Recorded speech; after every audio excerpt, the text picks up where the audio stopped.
सर्वेभ्यो सर्वजनेभ्यो नमस्ते अस्तु भीमलिंगेश्वर स्वामिने नमः। आनंदकर्पूर दिव्य मंगल नीराजनं समर्पयामि। नमस्करोमि। नमः पार्वती पते हर हर महादेव। भगवान की जय। भीमलिंगेश्वर स्वामी की जय।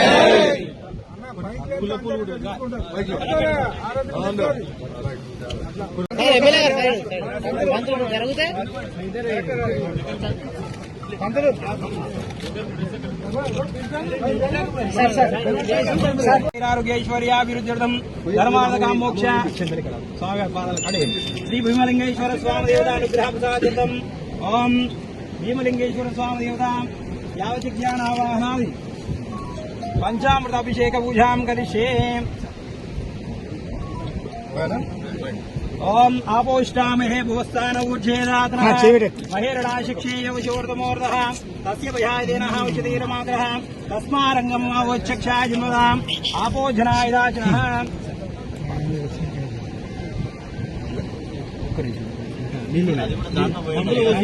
మరి ఇక్కడ సంఘం దగ్గర వెలుగొండ మండలం భువనగిరి నియోజకవర్గం యాదాద్రిలో భీమలింగేశ్వర స్వామి దగ్గరకు వచ్చి ఈరోజు వారికి అభిషేకం చేసి కార్తీక మాసం ఉన్నది, కార్తీక మాసం ఉందా ఇవాళ ఉన్నది, ఇంకా 2 days ఉంది స్వామి కార్తీక మాసంలో. ఆ స్వామికి మళ్ళా 20 రోజుల కింద ముఖ్యమంత్రి వచ్చిర్రు. మరి ఈరోజు ఆయన వచ్చి వారు అభిషేకం చేసుకుని ఈరోజు మళ్ళా వారికి ధన్యవాదాలు తెలుపుతూ కోటి కూడా తీర్పిచ్చింది. వారికి మరొక్కసారి భీమలింగేశ్వర స్వామికి మరి అభిషేకం చేసి మరి వెలుగొండ ముఖ్యమైన నాయకులు మిత్రులందరూ వచ్చారు, కలెక్టర్ గారు వచ్చారు, వారికి కూడా ధన్యవాదాలు. అన్నిటికంటే ముఖ్యమైన అంశం ఏంటంటే ఈ భీమలింగేశ్వర స్వామికి ఇక్కడ దగ్గర ఈ సంఘం దగ్గర ఈ శివలింగానికి ఇది అంటే ప్రఖ్యాతిగాంచిన శివలింగం, అనాదిగా 100 ఏళ్ల నుంచి ఉన్న శివలింగానికి మన ముఖ్యమంత్రి గారికి వారు వచ్చిపోయినాక ఏమంటారు భక్తులు కూడా ఎక్కువ వస్తారు. మన కార్తీక మాసంలో మొత్తం 80,000 మంది వచ్చింది. సో దీన్ని ఇంకా ప్రసిద్ధిగాంచేలాగా మరి నాడు ముఖ్యమంత్రి గారు కూడా మాట ఇచ్చారు. 2 కోట్ల రూపాయలు పెట్టి దీన్ని ఇంకా మంచిగా తీర్చిదిద్దండి అని చెప్పారు. దానికి సంబంధించి ఆర్కిటెక్ట్ అనుజయ్ అని వారు కూడా ఇక్కడికి రావడం జరిగింది. హైదరాబాద్లో అంటే వారు ఒక ల్యాండ్స్కేప్ ఆర్కిటెక్ట్, ఒక ఆధ్యాత్మికత ఉన్నటువంటి ఆర్కిటెక్ట్. మరి వారు ఇక్కడికి రావడం మరి దీన్ని చూసుకొని ఏ విధంగా దీన్ని తీర్చిదిద్దుదాం, ఏ విధంగా దీన్ని అంటే మంచిగా ఈడేంటంటే స్థలం తక్కువ ఉంది, పెద్దగా గుడి కట్టరాదు. సరే దీనికి ఒక క్యానపీ చేస్తామా, ఏ విధంగా దీన్ని తీర్చిదిద్దాం. ఒక ఐలాండ్ స్ట్రిప్ ఐలాండ్ ఉంది అంటే అటు ఇటు 2 దిక్కులు నది పోతుంటుంది. మరి మధ్యలో ఒక స్ట్రిప్ ఐలాండ్ ఒక 12 feet తోటి మధ్యలో దాదాపు 250 మీటర్లు ఈడు దాకా వచ్చి ఈ శివలింగం చుట్టూ కొద్దిగా తిరిగిపోవడానికి మాత్రమే స్థలం ఉన్నది. గుడి కట్టడానికి అంత స్థలం లేదు.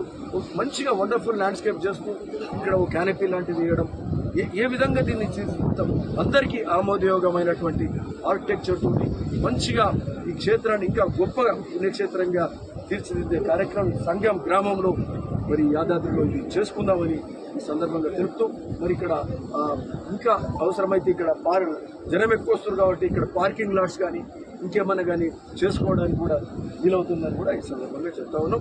Anyway thank you.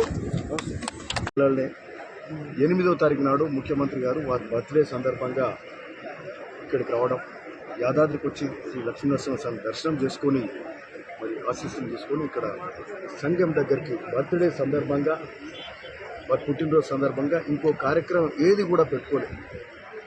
మూసీ ప్రక్షాళన, మూసీ పునరుజ్జీవింపజేసే కార్యక్రమం మీదనే వారి దృష్టి మొత్తం పెట్టింది. అన్ని ఎంగేజ్మెంట్స్, అన్ని అపాయింట్మెంట్స్ అన్ని క్యాన్సిల్ చేసుకొని వారు ఇక్కడికే నేరుగా వచ్చి మరి ఇక్కడ 6 కిలోమీటర్ల పాదయాత్ర చేసి మూసీలో ఏ విధంగా నీరు ప్రవహిస్తుంది, ఏ విధంగా కాలుష్యం ఉన్నది, ఏ విధంగా హైదరాబాద్లో వెదజల్లే కాలుష్యమైనటువంటి నీళ్లు కానీ, వ్యర్థాలు కానీ, విసర్జితాలు కానీ, మానవ విసర్జితాలు కానీ, డ్రైనేజీలు కానీ ఇట్లాంటివన్నీ కూడా ప్రవహిస్తున్నప్పుడు మరి ఏ విధంగా ఇక్కడ నీరు ఉన్నదని చూసుకోవడానికి వారు వచ్చిండ్రు. కుల వృత్తుల వాళ్ళని కలుసుకుంటూ, గౌడన్నని కలుసుకుంటూ, నేత సోదరులను కలుసుకుంటూ, మరి రజకులు, ముదిరాజులు, కుమ్మరి వీళ్ళందరినీ కూడా కలుసుకోవడం జరిగింది. రైతు కూలీలను కూడా కలుసుకొని ఏ విధంగా మా కష్టాలు ఉన్నాయి, ఏ విధంగా మా బాధలు ఉన్నాయి. ఒకప్పుడు సుందరంగా ప్రవహించే మూసీ నది అందరి బతుకుతారు అంతా కూడా ఇక్కడనే నడిచేది. కులవృత్తుల వాళ్ళు రైతులు అందరం మంచిగా బతికేది. ఈరోజు మూసీ అంటే ఆవిడ దూరం పోయే పరిస్థితి ఉంది, ఇక్కడ బతకలేని పరిస్థితి ఉంది. సో అవన్నీ కూడా వారి నేరుగా చూసి చూడడానికి రావడం జరిగింది. గత 4 నెలల క్రితం, దాదాపు 4 నెలల క్రితం అసెంబ్లీలో వారు మూసీ ప్రక్షాళన, మూసీ పునరుజ్జీవనం చేసే కార్యక్రమం ప్రకటించినప్పుడు అందరూ కూడా, మేమందరం కూడా, ఈ ప్రాంతవాసులు అందరం కూడా సంతోషం వెలిపిస్తే, ఆ సంతోషం కొద్ది నెలలు కూడా గడవక ముందే ప్రతిపక్షాలంతా కూడా రాద్ధాంతం చేసి ప్రజలను మభ్యపెడుతూ ఇదేదో దోచుకోవడానికి, ఇంకేమో చేయడానికి అనే విధంగా, అంటే ఒక మంచి కార్యక్రమం. ఈ ప్రాంత ప్రజలు దాదాపు 40 లక్షల మంది హైదరాబాద్లో ఉన్నా కూడా, హైదరాబాద్లో ఉన్న 1,20,00,000 మంది జనాభా వాళ్ళకు కూడా హైదరాబాద్లో కూడా మురికి కూపంగా అయింది. మూసి నీళ్లు అక్కడ గండిపేట నుంచి వచ్చే నీళ్ళు అయితే, హిమాయత్ సాగర్ నీళ్ళు అయితే, హుసైన్ సాగర్, అశోక్ నగర్ నీళ్ళు వచ్చే నాళాలు అయితే, అన్నీ కూడా డ్రైనేజ్ నీళ్లు, ఫ్యాక్టరీల నీళ్లు, కాలుష్యం నీళ్ళు, ఒక ఇంటర్నేషనల్ సిటీ ఏ విధంగా ఉండాలో అట్లా లేని పరిస్థితి ఆ ప్రాంతంలో బతకడానికి ఇబ్బంది అవుతుంది.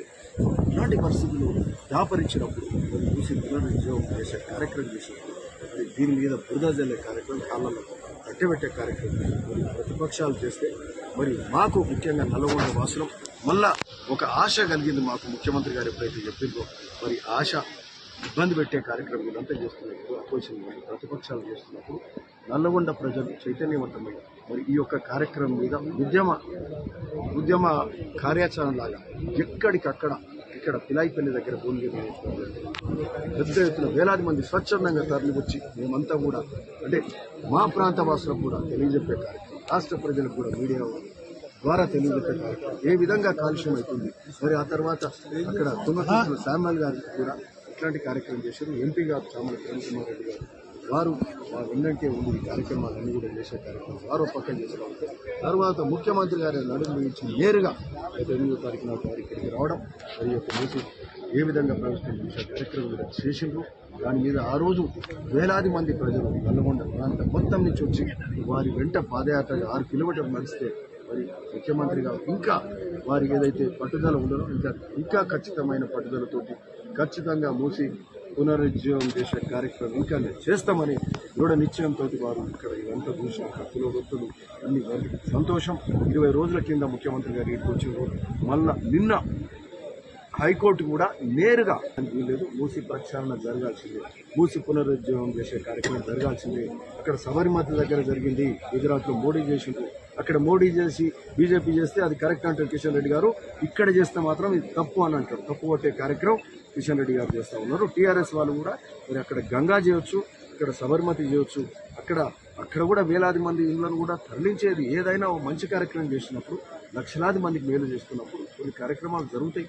మరి వాటికి కూడా ఇంకా మంచి వాళ్లకు అవకాశాలు ఇవ్వడం, మంచి పునరావాసం చేస్తూ వాళ్ళకి డబ్బులు ఇచ్చే కార్యక్రమం కానీ, ఇండ్లు ఇచ్చే కార్యక్రమాలు, చదువులకు కానీ, పిల్లల చదువులకు కానీ ఇట్లాంటివన్నీ చేసి మూసి రివర్ బెడ్ కూడా అంతా కూడా తరలించే తప్పకుండా కూడా జరుగుతుంది. ఇట్లాంటి వాటికి అన్ని అడ్డుపడొద్దని కూడా హైకోర్టు ఈరోజు నేరుగా తేల్చి చెప్పింది. కాబట్టి సో ఈ మూసి పునరుజ్జీవ కార్యక్రమం అనేది ఇంకా ఖచ్చితంగా జరుగుతుంది. ఇంకా ముందు పోయేదే, దీని మీద ఏమాత్రం ఆలోచన లేదు, ఎవరు మాట్లాడాల్సిన అవసరం లేదు. ఎందుకంటే అన్ని వర్గాల ప్రజల మాటలు విన్నాక, అన్ని ప్రతిపక్షాలు వీళ్ళు వాళ్ళ ఈ లొల్లు నమ్మినాక ఫైనల్ డిసిషన్ కోర్టు నుంచి వచ్చింది. కోర్టు ఈ నిర్ణయం, ఈ మూసి పునరుజ్జీవం చేసే కార్యక్రమం రాష్ట్ర ప్రభుత్వం రేవంత్ రెడ్డి గారు చేసే కార్యక్రమం సరి అయింది, ఖచ్చితంగా జరగాల్సిందని చెప్పింది. సో దానికి సంతోషంగా ఈరోజు మేము వీడికొచ్చి దేవలింగం దగ్గరకు వచ్చి ఈ శివలింగానికి అభిషేకం చేసుకుంటాం. ఏదైతే సంఘం శివయ్యకు ముఖ్యమంత్రి రేవంత్ రెడ్డి గారు అభిషేకం చేసి ఇంకా ఖచ్చితమైన నిర్ణయంతో పోయిందో, ఈరోజు 20 రోజులకి కోర్టు డిసిషన్ రావడం, మళ్ళా మేము ఇక్కడికి వచ్చి ఆ శివలింగాన్ని దర్శనం చేసుకుంటాం.